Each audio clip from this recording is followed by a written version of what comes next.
Dans cette capsule vidéo, je vais vous faire une introduction aux outils de modification. Donc, je vais dessiner quelques objets, donc quelques rectangles, et après ça, on va s'amuser à faire quelques opérations. Donc là, vous remarquez ce que je fais, j'efface ce rectangle, supposons que je me suis trompé, et là, je continue à dessiner des rectangles.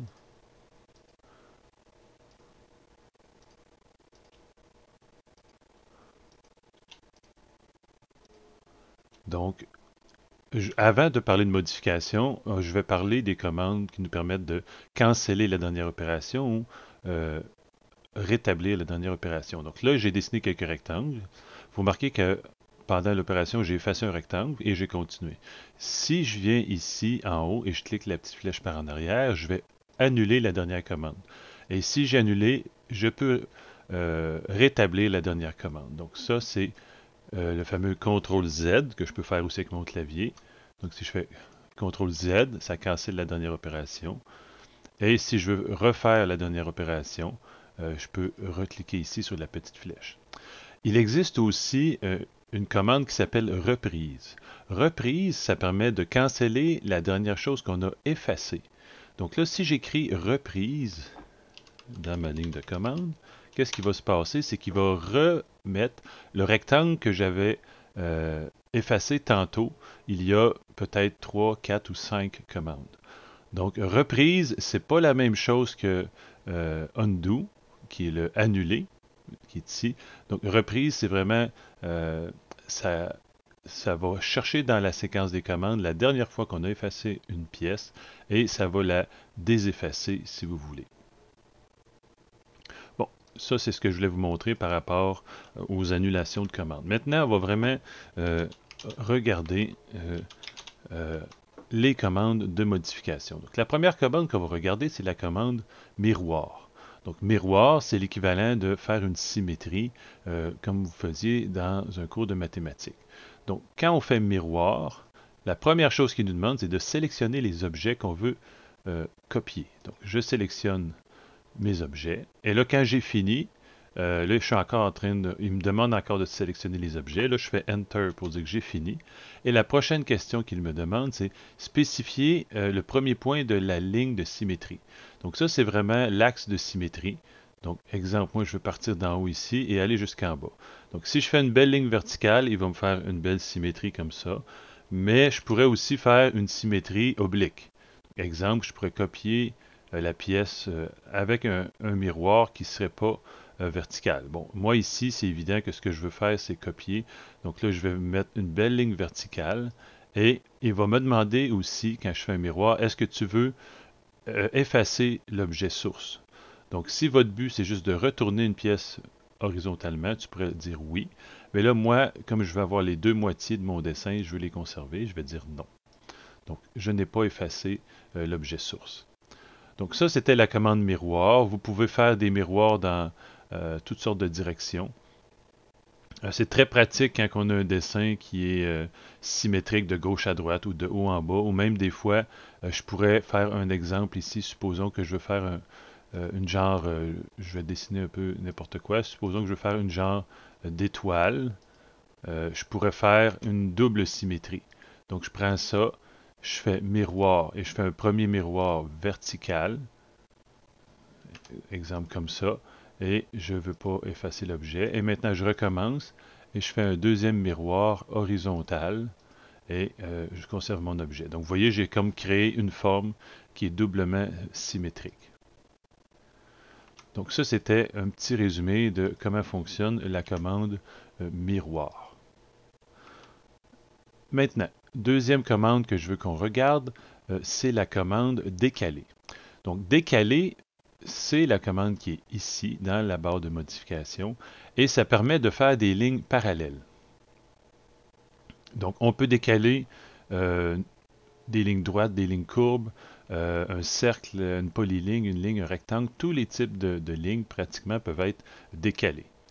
Donc, on va faire un petit exemple ici. Il faut toujours bien lire la question et l'ordre dans lesquels on doit répondre aux questions. Donc, si je clique sur décaler, il va commencer par vouloir savoir la distance de décalage.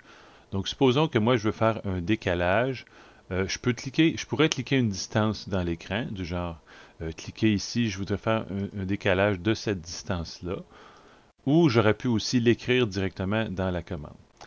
Ensuite, une fois qu'on a donné la distance, il nous demande de choisir l'objet à décaler. Donc ici, j'ai créé une polyligne. Vous voyez, si je choisis cette polyligne, et là, il va me demander, veux-tu décaler vers l'intérieur ou vers l'extérieur? Vous voyez, là, il y a deux possibilités, décaler par l'extérieur ou l'intérieur. Donc moi, supposons que je veux faire un mur de fondation et j'ai mis la dimension extérieure, je vais décaler vers l'intérieur. Et je peux toujours répéter. Donc ça, c'est une commande qui est répétitive. Donc on peut décaler plusieurs fois.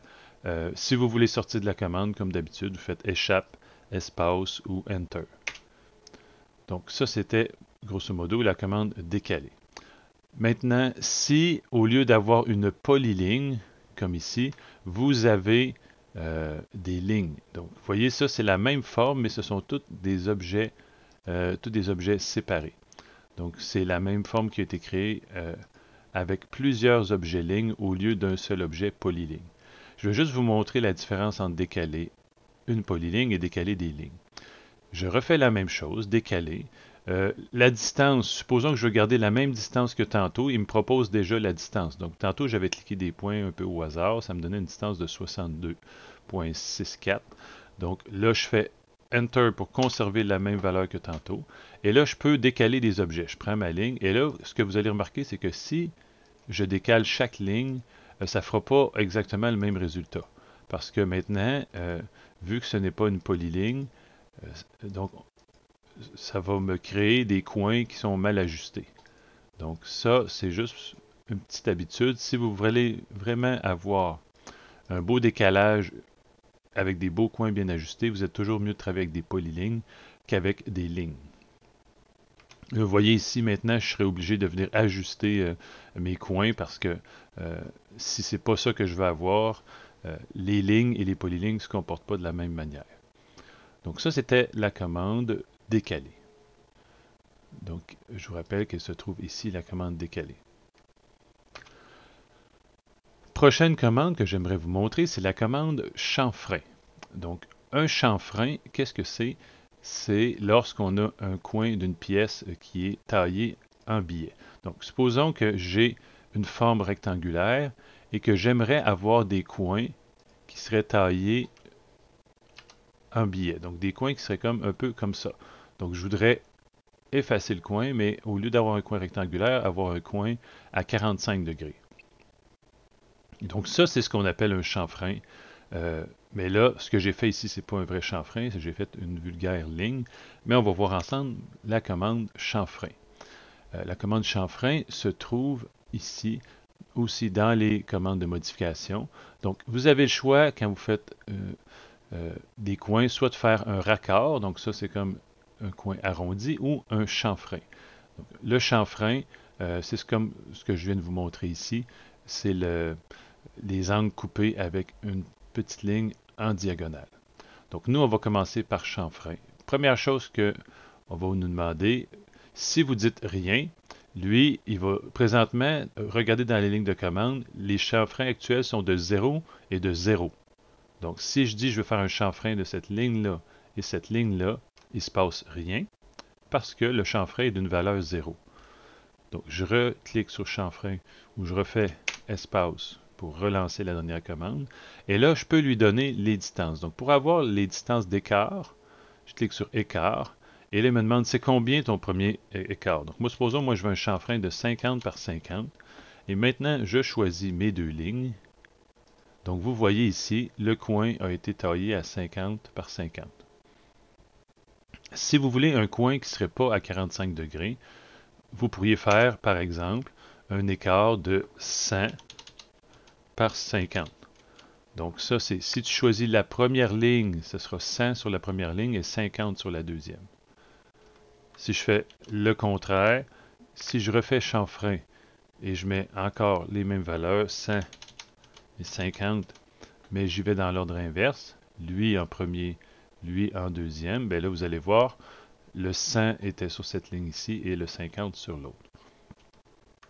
Je vais faire CTRL-Z pour canceller ce que je veux faire, ce que je viens de faire, pardon. Et maintenant, supposons que je veux faire chanfrein, mais je voudrais faire tous les coins d'un coup. Donc là, je peux faire d'abord écart, et je dis je veux 50, 50. Et maintenant, je vais prendre l'option polyligne et choisir la forme. Et là, lui, automatiquement, tous les coins de cette polyligne vont être taillés. Et tantôt, j'avais une grande polyligne. J'aurais pu faire la même chose avec cette grande polyligne. Donc, supposons que je refais chanfrein, polyligne. Je choisis cette polyligne. Et tous les coins de la polyligne ont été taillés à 50 par 50. Donc ça, c'est très pratique quand vous voulez faire un chanfrein répétitif. Au lieu de choisir chaque coin, vous le faites en une seule étape, un chanfrein de plusieurs coins d'une polyligne en même temps. Super pratique. Remarquez que là, moi, je suis allé par les dimensions, mais au lieu de faire un chanfrein par écart, j'aurais aussi pu faire un chanfrein par angle. Donc, si je veux un chanfrein par angle, au lieu de... je vais refaire un nouveau rectangle.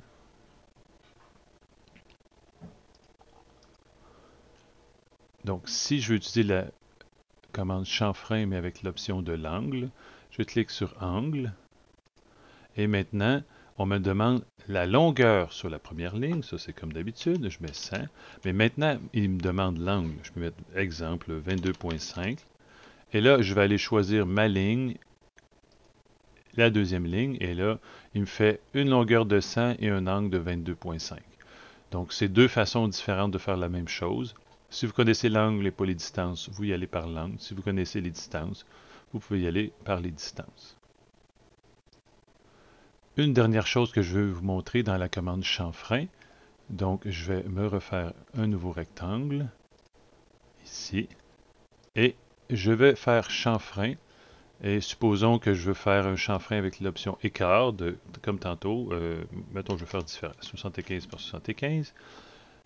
Et je peux lui dire ajuster, et il va me demander est-ce que je veux ajuster ou non. Donc, si je mets non, et que je fais mon chanfrein polyligne, qu'est-ce qu'il va faire?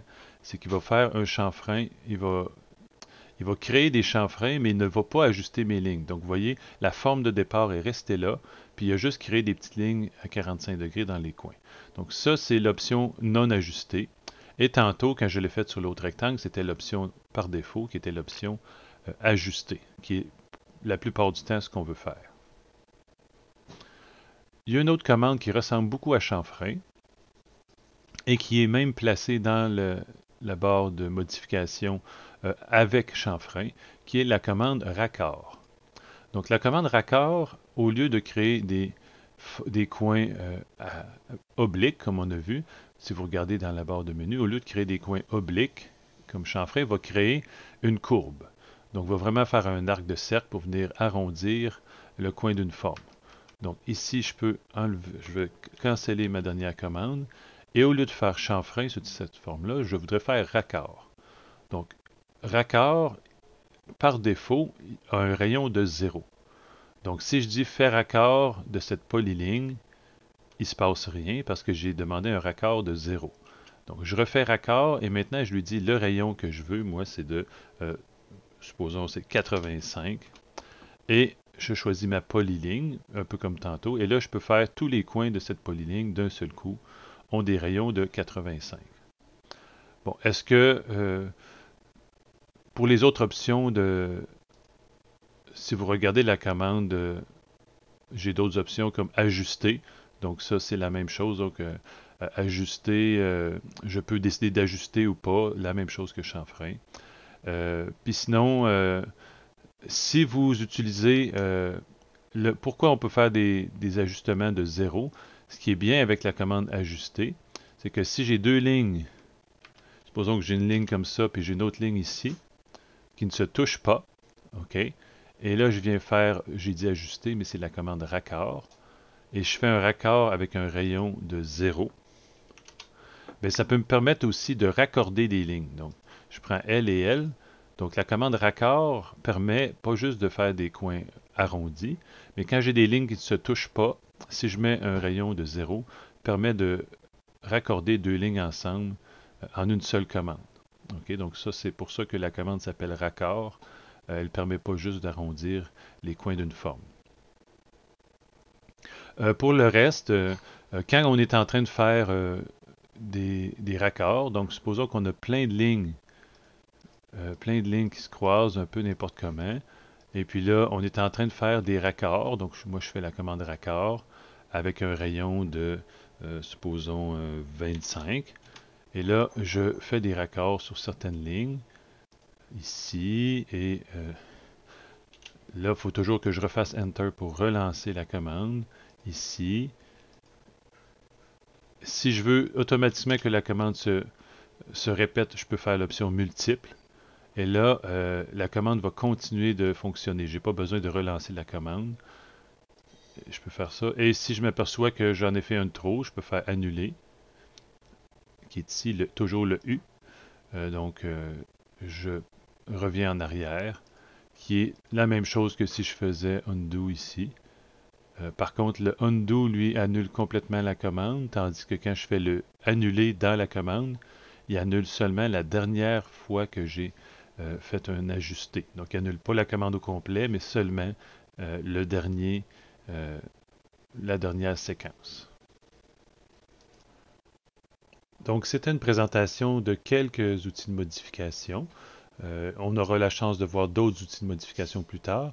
Maintenant, je vous invite à faire l'exercice qui est sur Moodle, qui est un exercice qui vous permet de pratiquer les commandes de modification que je viens de vous montrer. Donc, sur Moodle, il y a un exercice dans lequel on vous demande de dessiner une pièce, une genre de pièce qui est doublement symétrique. Donc, vous allez d'abord dessiner la partie d'en haut, qui est comme un quart de la pièce. Et une fois que vous aurez dessiné cette partie d'en haut-là, vous allez faire des chanfreins et des raccords sur la pièce. Et une fois que ces chanfreins et ces raccords seront faits, vous allez faire la partie qu'on voit en bas.